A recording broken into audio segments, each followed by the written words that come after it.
Hoy queremos alabar y glorificar el nombre de nuestro Dios por su misericordia y por la bondad que tiene para con nosotros al permitirnos estar conectados una vez más en nuestra conferencia bíblica, el conflicto universal entre las fuerzas del bien y del mal.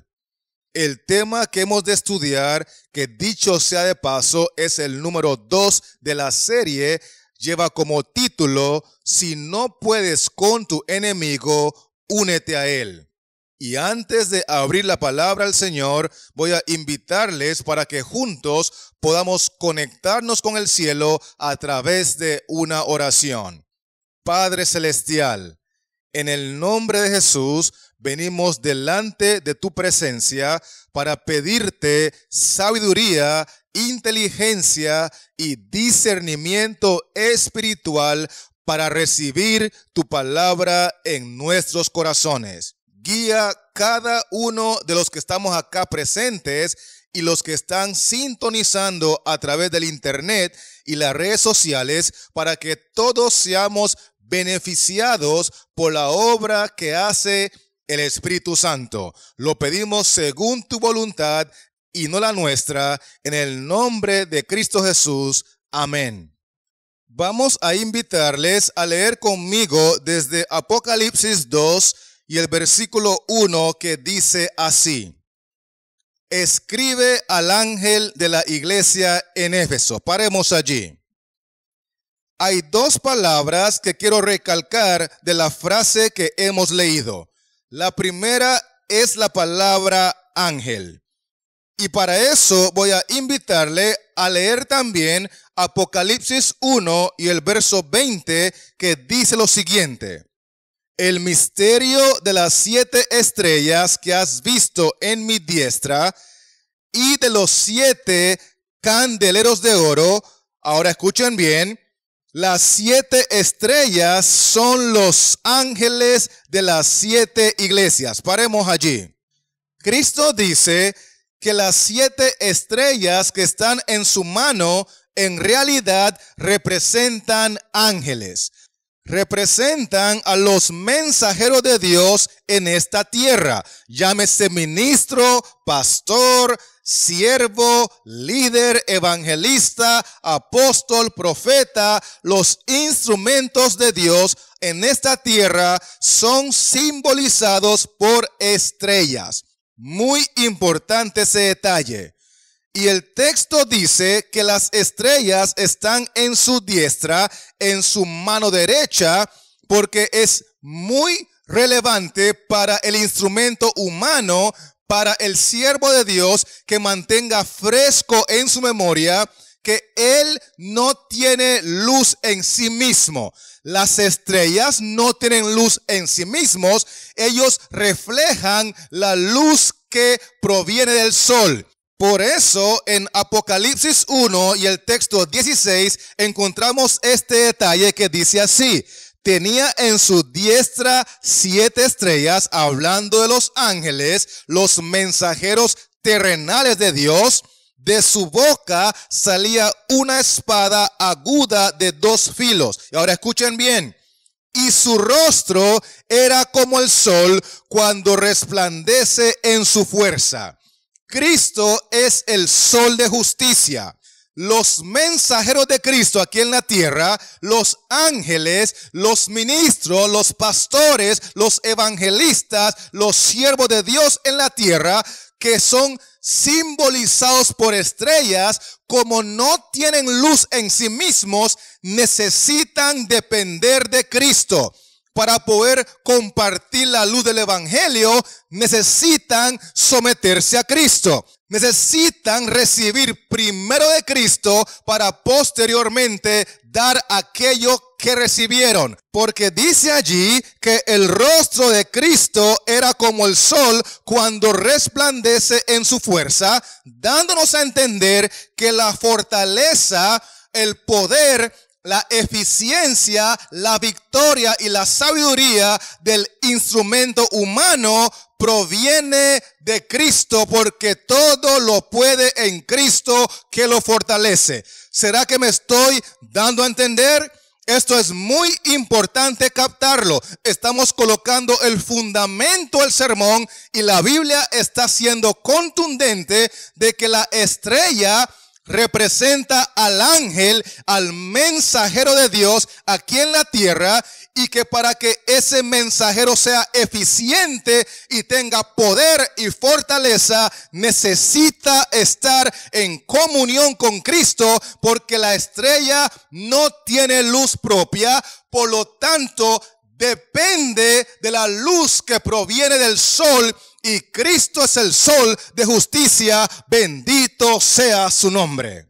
La otra palabra que quiero recalcar y enfatizar se encuentra en el mismo capítulo 2 de Apocalipsis y el versículo 1, y es la palabra iglesia.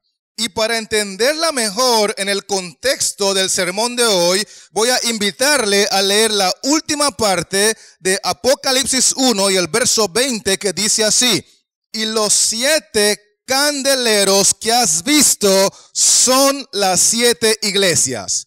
Por lo tanto, así como las estrellas representan ángeles, mensajeros de Dios aquí en la tierra, el texto dice que los candeleros representan iglesias, representan congregaciones que son responsables de iluminar este mundo de tinieblas con la luz de Cristo Jesús. Siguiendo la misma línea de pensamiento, ahora quiero invitarle a leer todo el versículo 1 del capítulo 2, porque dice allí: escribe al ángel o al mensajero de la iglesia en Éfeso, o la congregación, el que tiene las 7 estrellas en su diestra, el que anda en medio de los candeleros de oro, dice esto. El que está hablando aquí es Cristo, y le está hablando en primera instancia a su mensajero, a su ministro, a su pastor, a su siervo o instrumento humano, que debe recibir el mensaje de Cristo, comunicarlo a la iglesia, a la congregación, para que ésta ilumine este mundo de tinieblas, porque la función de la iglesia es ser un candelero, una fuente de luz. De hecho, es la única luz que Cristo ha dejado en este mundo, para que los que están en tinieblas salgan del error, conozcan la verdad y la verdad los haga libres. Pero el texto 1 dice que Cristo tiene a los ángeles, a las estrellas, a los mensajeros en su mano derecha, porque el poder de los mensajeros radica en estar en las manos de Cristo. Pero también el texto dice que Cristo anda, escucha bien, anda en medio de los 7 candeleros, porque para que la iglesia, la congregación, el pueblo de Dios tenga poder y sea una fuente de luz, necesita que Cristo ande en medio de ellos. ¿Me estoy dando a entender, sí o no? Es fundamental que Cristo ande en medio de la iglesia. Pero si usted lee conmigo en Apocalipsis 3 y el versículo 20, hablando del último periodo de la iglesia de Cristo aquí en la tierra, identificado como la Odisea, dice la Biblia allí en el capítulo 3 y el verso 20 así: he aquí, yo estoy a la puerta y llamo. Si alguno oye mi voz y abre la puerta, entraré a él y cenaré con él y él conmigo. Si usted analiza con cuidado, el texto nos permite entender que en este periodo de la iglesia ya Cristo no anda en medio del candelero, ya no está en medio de la iglesia, ya no está en medio de la congregación.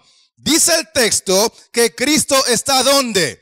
Está afuera, tocando respetuosamente a la puerta de la iglesia, suplicando que les dejen entrar. Porque el asunto es que El plan original de Cristo es andar en medio de los candeleros. El plan original de Cristo es tener a los ángeles, a sus mensajeros, en su mano derecha. Pero Cristo no obliga ni a los ángeles ni tampoco a la iglesia a hacer su voluntad, porque Cristo es respetuoso y nos ha creado con libre albedrío. En otras palabras, nos ha dado libertad de elección.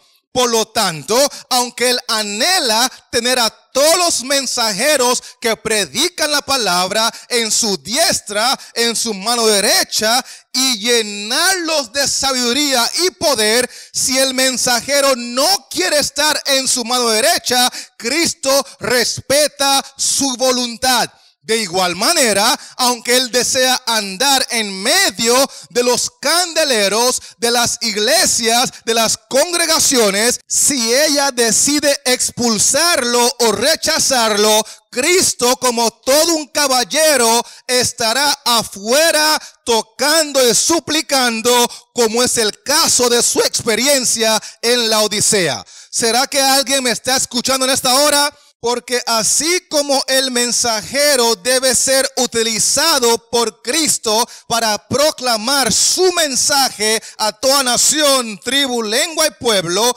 de igual manera la iglesia debe ser utilizada por Cristo para iluminar en este mundo de tinieblas.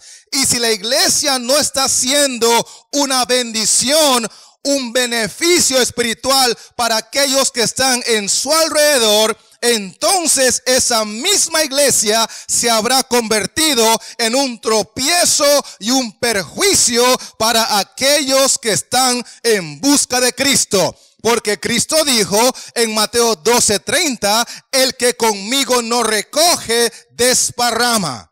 Así que, teniendo esos conceptos claros, quiero ahora invitarles a leer conmigo Apocalipsis 2 y el texto 3, que dice así, hablando de la primera etapa o el primer periodo por el cual pasó la iglesia de Cristo. Dice así: y has sufrido y has tenido paciencia y has trabajado arduamente, ahora escuchen bien, por amor de mi nombre. Paremos allí. El primer periodo de la iglesia de Cristo, después que Él ascendió al cielo, fue una iglesia que estaba completamente enamorada de su Salvador.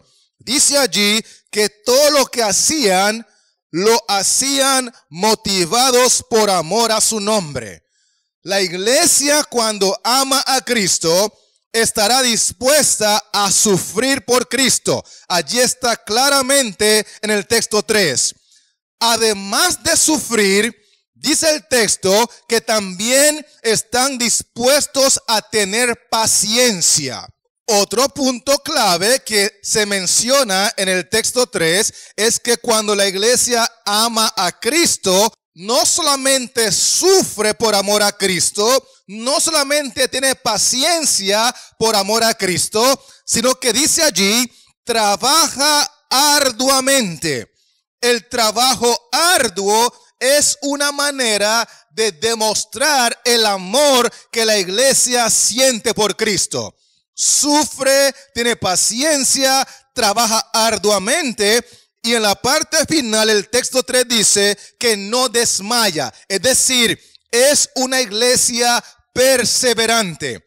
Aunque tenga obstáculos, no desmaya. Aunque tenga problemas, no desmaya. Persevera, sigue luchando con paciencia, sufre, y todo lo que hace arduamente lo hace por amor a su maestro.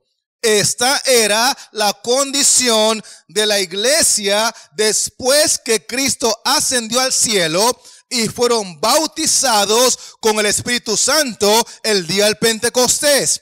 De hecho, la Biblia enseña que cuando la iglesia estaba en ese primer amor, totalmente conectados con Cristo, eran tan celosos de las doctrinas de su maestro que probaban todo y a todos por la palabra de Dios. Lean conmigo el versículo 2 del mismo capítulo 2 que dice así: yo conozco tus obras y tu arduo trabajo y paciencia, y que no puedes soportar a los malos. Ahora, ¿quiénes son los malos de acuerdo a este contexto? Dice allí: y has probado a los que se dicen ser apóstoles y no lo son, y los has hallado mentirosos.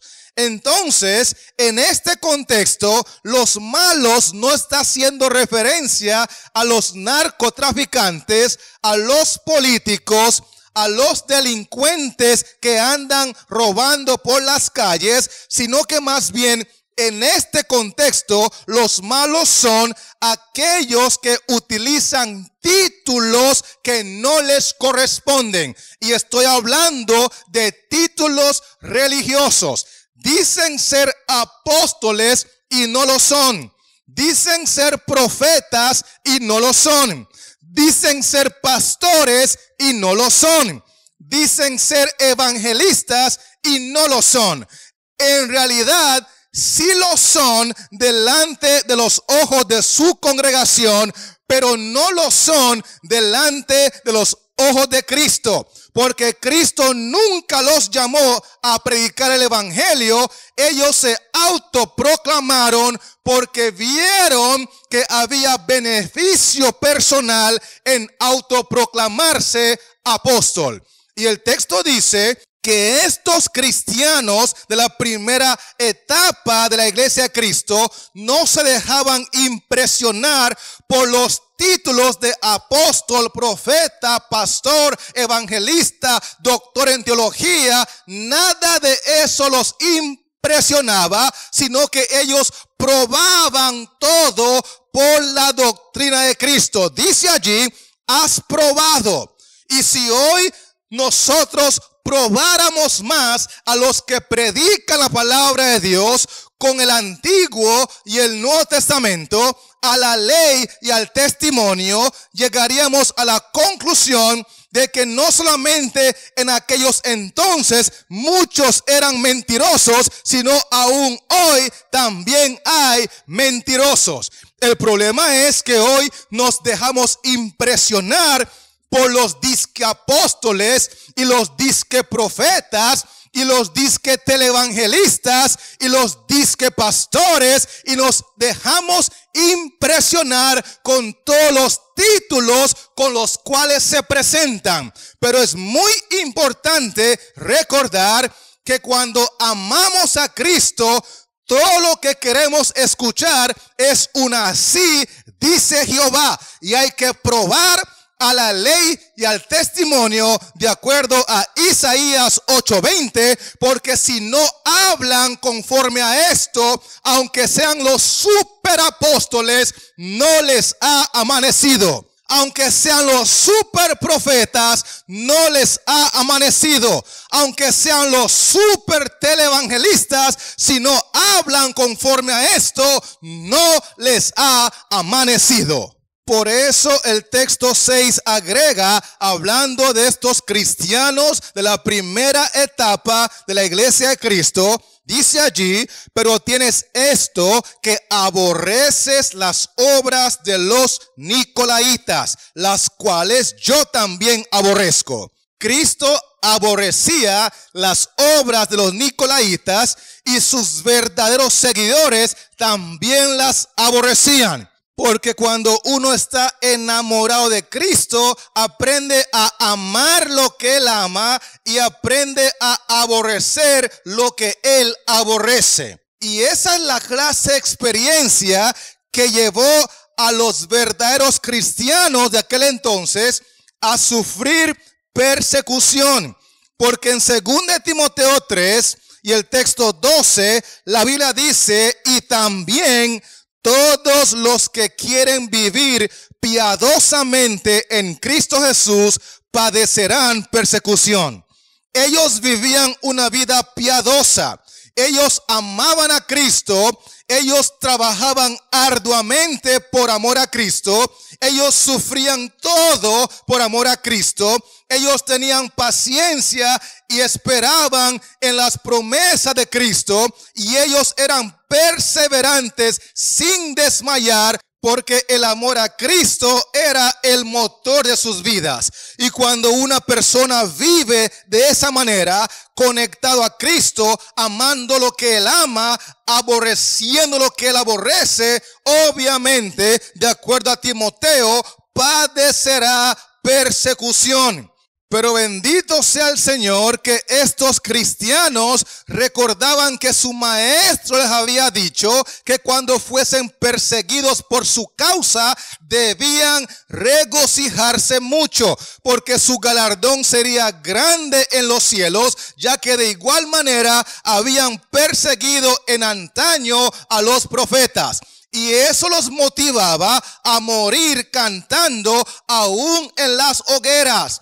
Lean conmigo Hebreos 11, 35 y 36, que dice lo siguiente: las mujeres recibieron sus muertos mediante resurrección, mas otros fueron atormentados, no aceptando el rescate a fin de obtener mejor resurrección.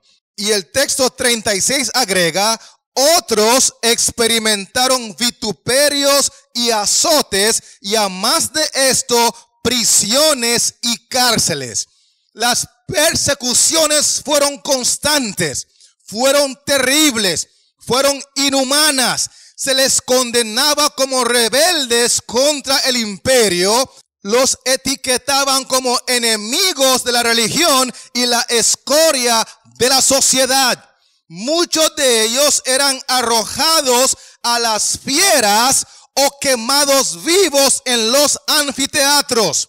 Algunos eran crucificados, otros los cubrían con pieles de animales salvajes y los echaban a la arena para ser despedazados por los perros. Todas estas crueldades se convirtieron en la principal diversión de las fiestas populares. ¿Será que me están escuchando, hermanos queridos? Lo que estoy diciendo es que las muchedumbres se reunían para gozar de semejantes espectáculos con risas y aplausos al ver a los hijos verdaderos de Cristo morir con gozo y alegría, porque se sentían dignos de sufrir por la verdad de su maestro. Por eso Hebreos 11, 37 y 38 agrega lo siguiente: fueron apedreados, aserrados, puestos a prueba, muertos a filo de espada,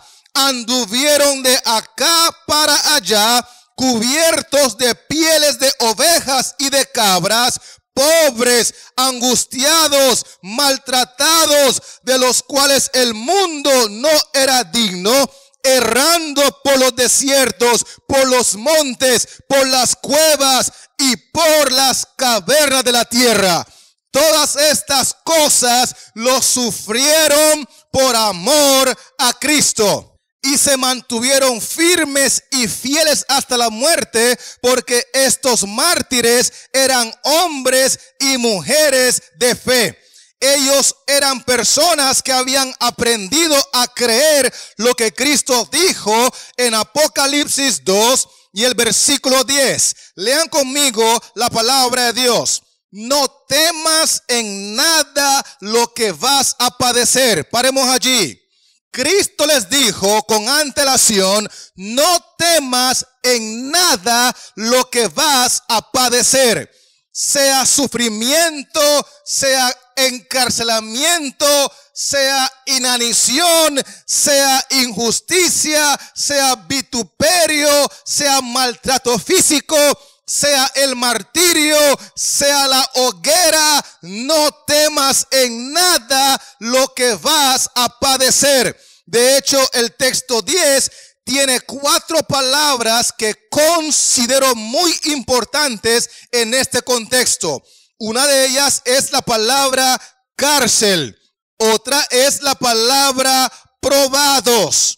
Una tercera es la palabra tribulación y la cuarta es la frase 10 días.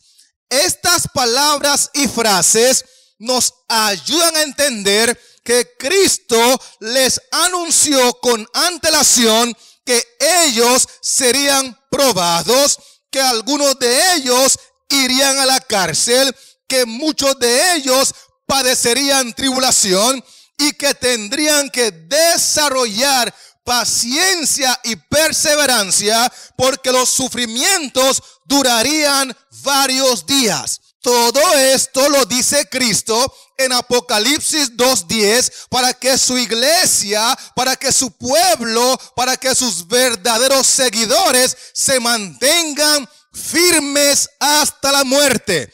De hecho, el versículo 11 agrega: el que tiene oído, oiga lo que el Espíritu dice a las iglesias. Ahora escuchen bien, el que venciere, ¿el que qué? ¿Cómo es posible que Cristo relaciona sufrimiento con victoria? ¿Cómo es posible que Cristo relaciona encarcelamiento con victoria? ¿Cómo es posible que Cristo relaciona tribulación por varios días con victoria? ¿Cómo es posible que Cristo relaciona la muerte con victoria?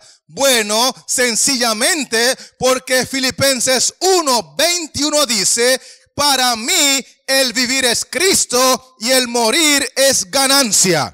Cristo sabe que la primera muerte solo afecta al cuerpo. Y Él nos promete un cuerpo nuevo cuando Él venga en gloria y majestad, en un abrir y cerrar de ojos, a la final trompeta. Por eso el texto 11 termina diciendo: el que venciere aún experimentando la primera muerte, no sufrirá daño de la segunda muerte. ¿Por qué?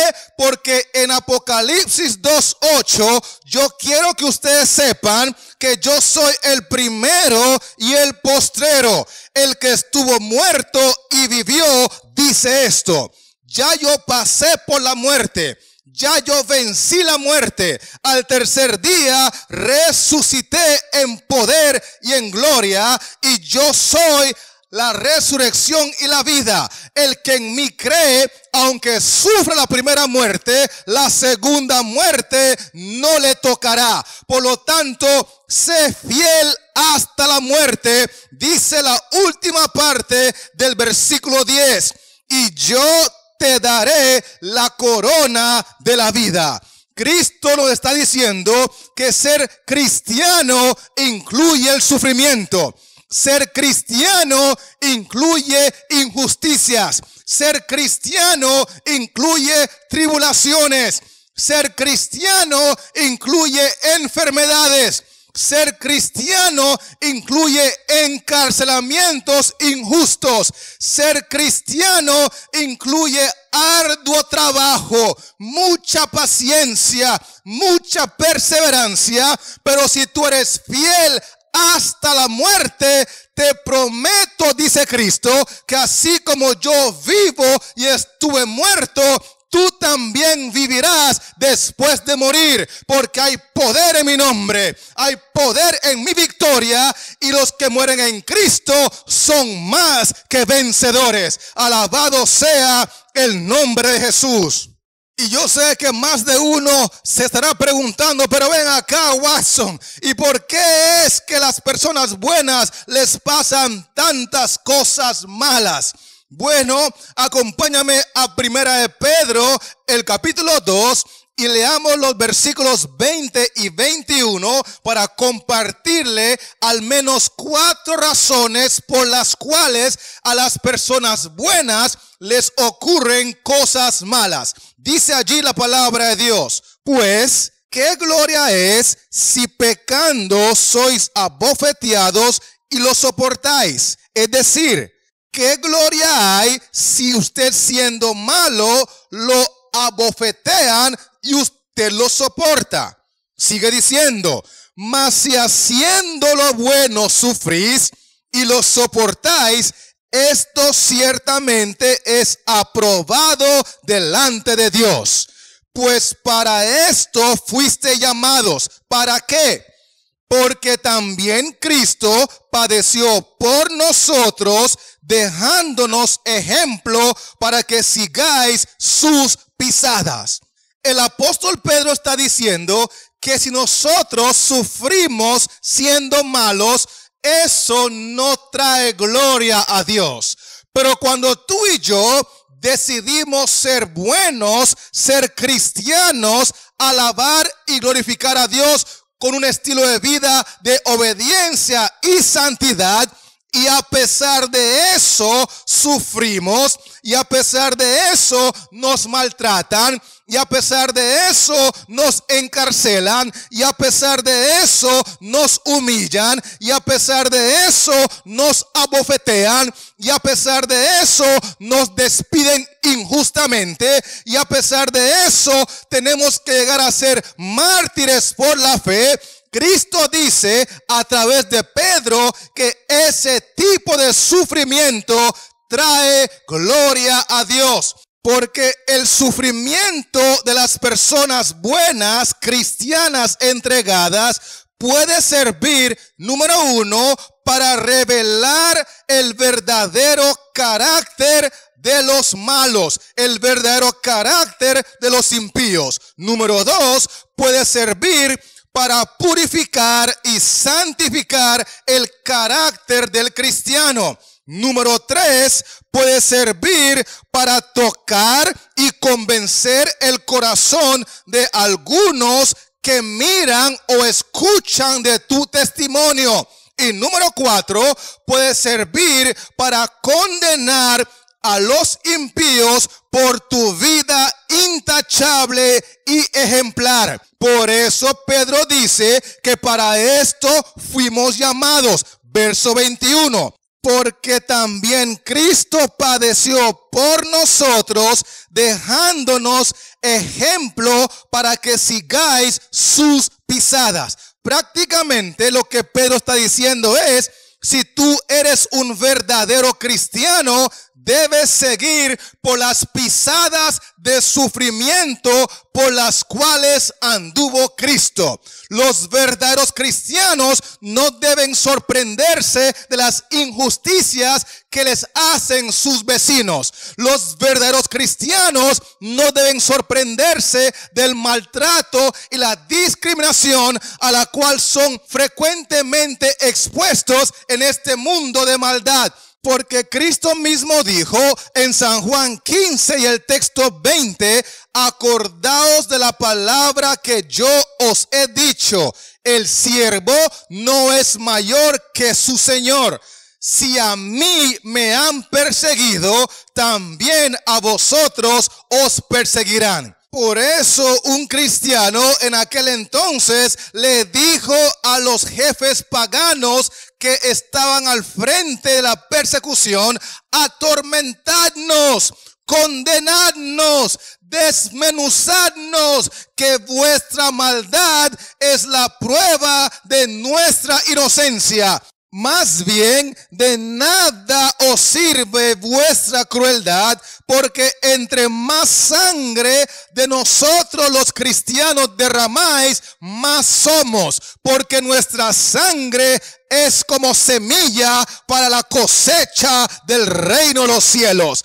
Y es así que el diablo y sus ángeles llegaron a entender que tenían que cambiar su estrategia, ya que la violencia, la persecución no estaba funcionando. Al contrario, la persecución mantenía la iglesia pura y consagrada, y era menester hacer un cambio urgente en la estrategia.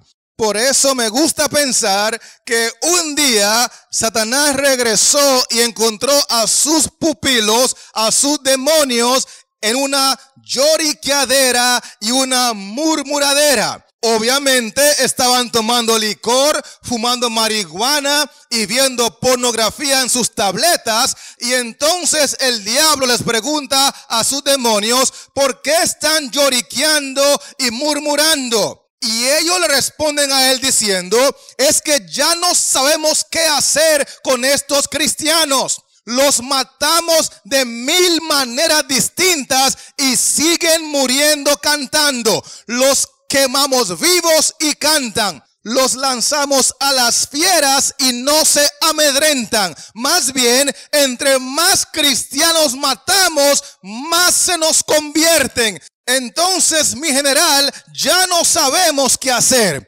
Y en ese momento, casi que puedo escuchar al diablo decirles, bueno, a partir de hoy en adelante, quiero que todos tomen nota.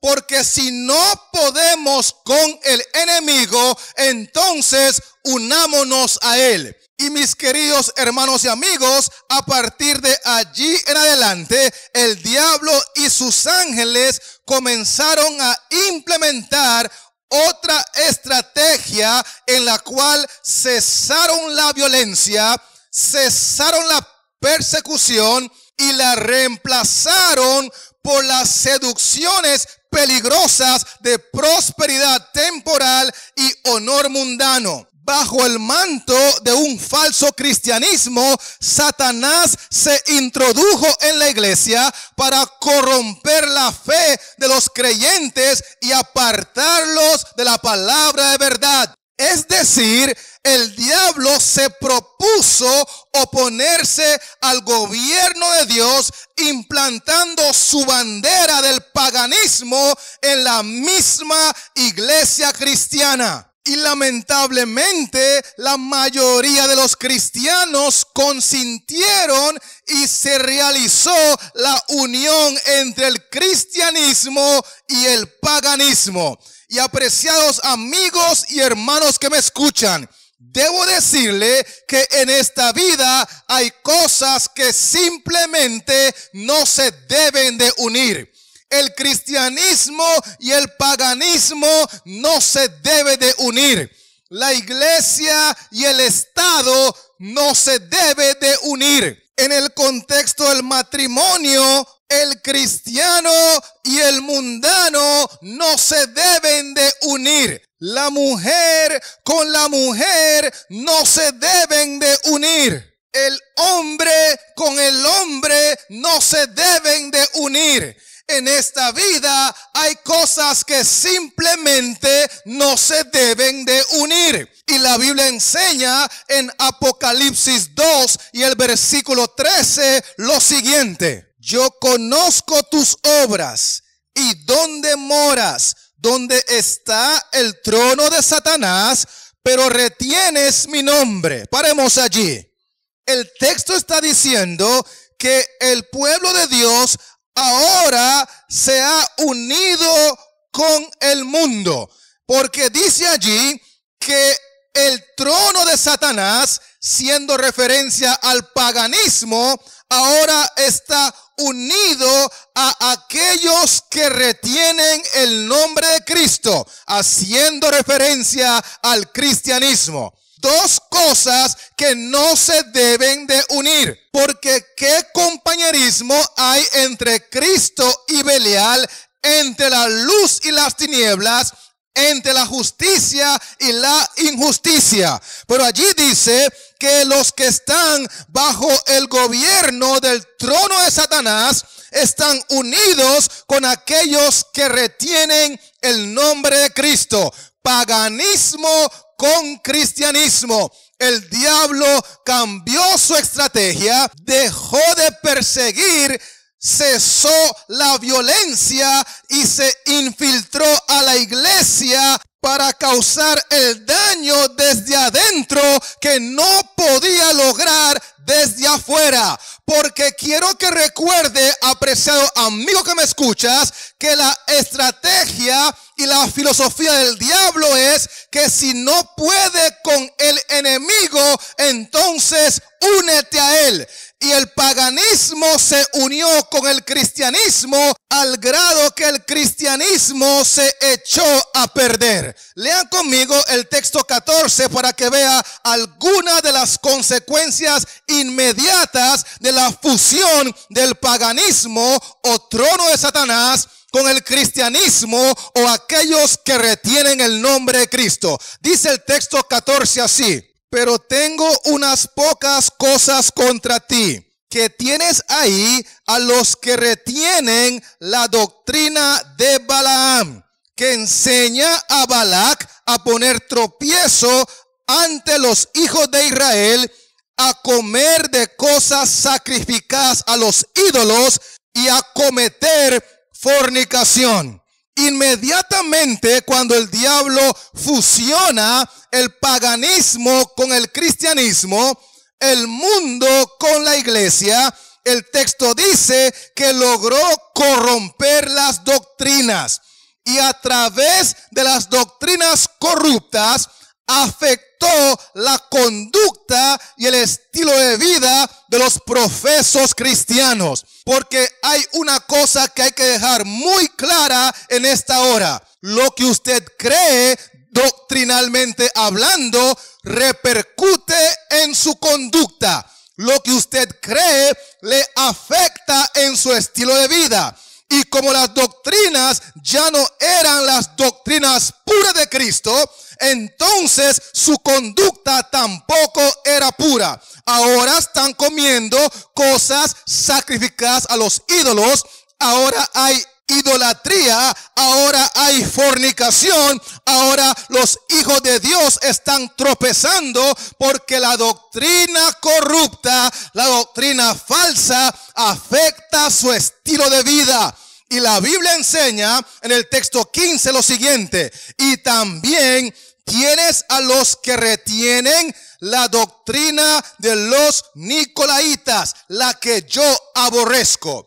Inmediatamente se fusiona el paganismo con el cristianismo, aparecen problemas doctrinales, aparecen herejías en la iglesia, aparecen fábulas en los púlpitos, aparecen mensajes que no están basados. Aún así, dice Jehová, porque el diablo corrompió la doctrina pura al infiltrarse en la iglesia y llevar a los profesos cristianos ahora a vivir como mundanos, pero llevando el nombre de Cristo. ¿Será que alguien me está escuchando en esta hora? Porque la violencia no logró acabar con la iglesia, pero el compromiso doctrinal sí la ha tumbado. La iglesia está debilitada, la iglesia está afectada,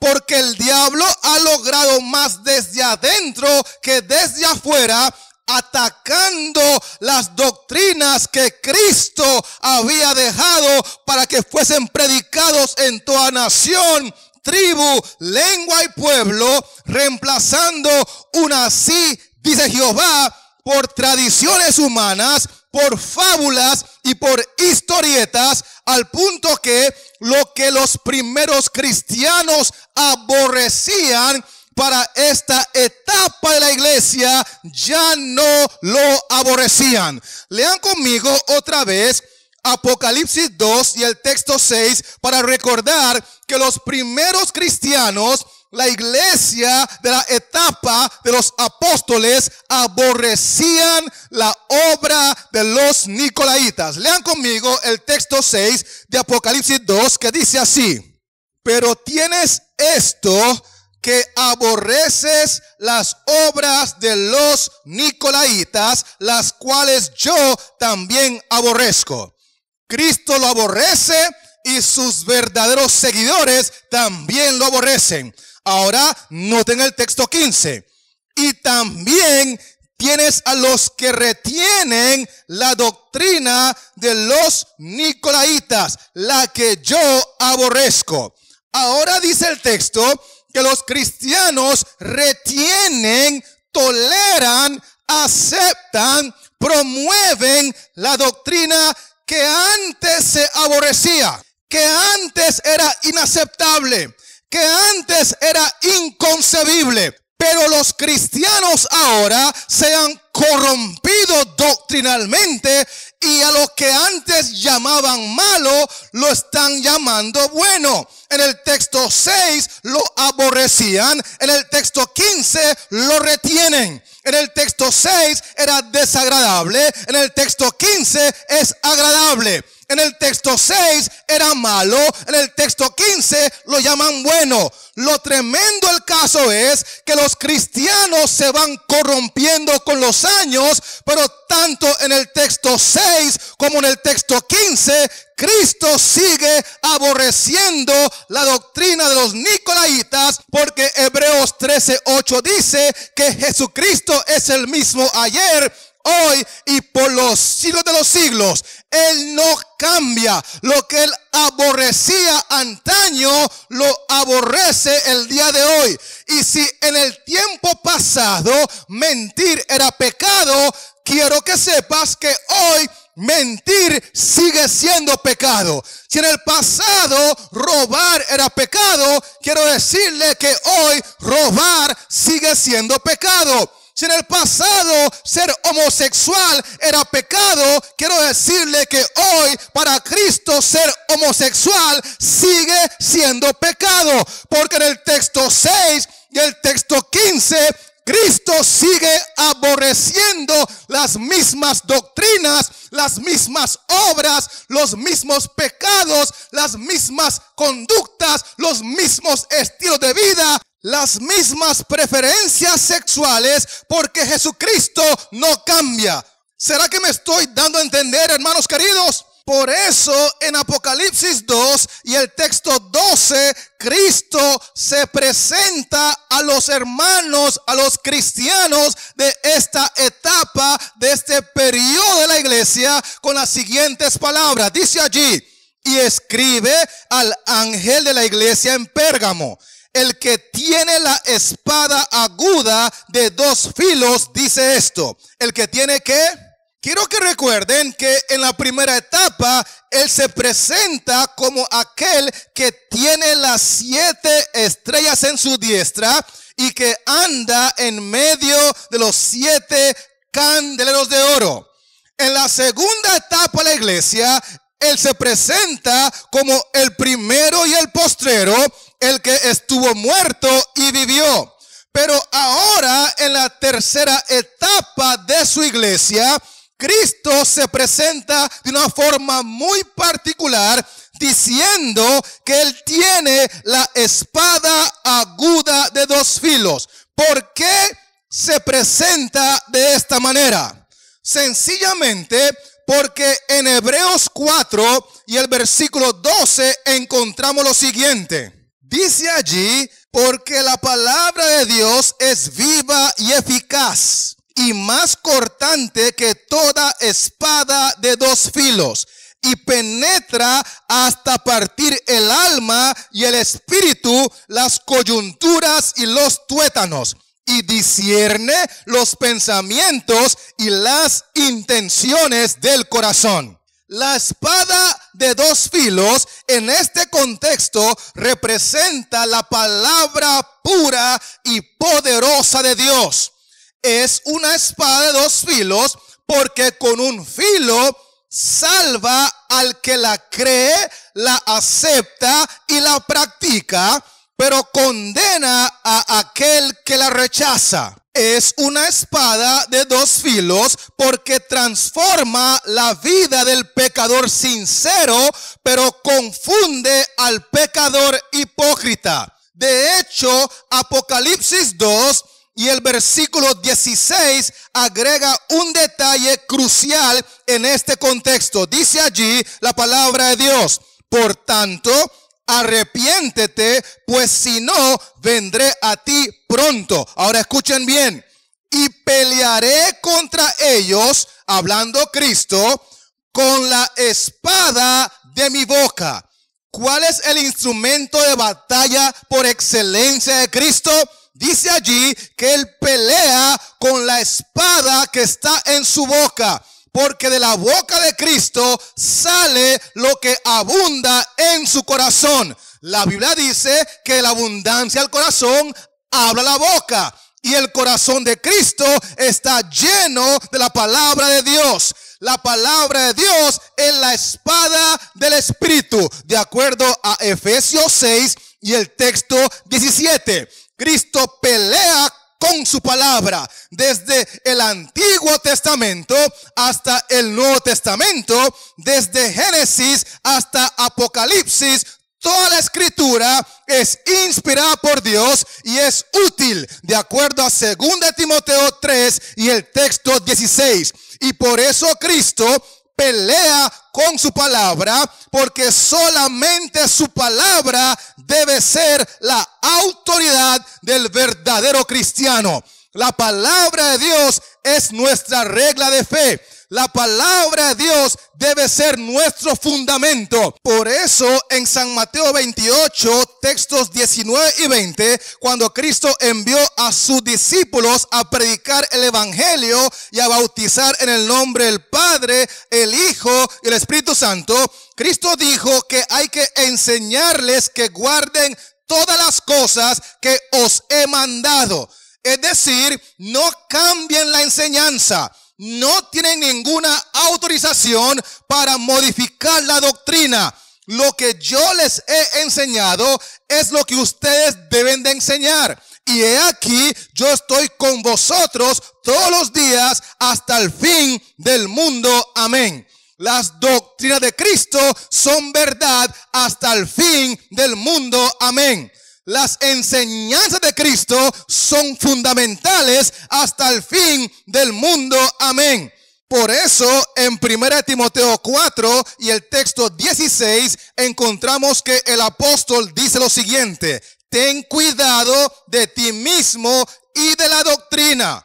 Sigue diciendo, persiste en ello, es decir, persiste en la doctrina pura. Persiste en la palabra de Dios. Persiste en Daniel y Apocalipsis. Persiste en Antiguo y Nuevo Testamento. Persiste en la ley y el testimonio. Pues haciendo esto, te salvarás a ti mismo y a los que te oyeren. Ten cuidado de ti mismo, dice el apóstol, y no solamente de ti mismo, sino también de la doctrina, porque lo que creas como doctrina va a repercutir en tu conducta. Lo que tú aceptes como palabra de Dios va a afectar su estilo de vida. Y la Biblia enseña que sin santidad nadie verá al Señor. Por lo tanto, ten cuidado de la doctrina para que puedas vivir en santidad y estar preparado para un encuentro con tu Dios. Y es en ese contexto que hemos estudiado en Apocalipsis 2 que el diablo, al infiltrar la iglesia con el paganismo, logró corromper las doctrinas de Cristo con doctrinas falsas, al punto que 1 Timoteo 4 y el versículo 1 enseña que el Espíritu dice claramente que en los postreros tiempos algunos apostatarán de la fe, escuchando a espíritus engañadores y a doctrinas de demonios. Hay muchas doctrinas que se enseñan hoy en iglesias cristianas que son doctrinas de demonios. Son doctrinas paganas que han sido bautizadas, infiltradas a la iglesia y han corrompido al pueblo de Dios. Porque el diablo vio que con la violencia y la persecución no estaba logrando acabar con la iglesia de Cristo, así que decidió cambiar su estrategia. Él dijo, si no puedo con el enemigo, entonces me uniré a él. Y el diablo se unió a la iglesia, el paganismo se unió al cristianismo, y a raíz de eso, 2 de Timoteo 3:12 perdió relevancia, porque el texto dice, y también todos los que quieren vivir piadosamente en Cristo Jesús padecerán persecución. Allí no dice que solamente los primeros cristianos de la etapa de los apóstoles padecerían persecución. Y tampoco dice que solamente aquellos que vivieron en la segunda etapa de la iglesia, los que fueron martirizados por su fe, padecerían persecución. Oh no, el texto dice que además de ellos, también todos los que quieran vivir piadosamente en Cristo Jesús padecerán persecución.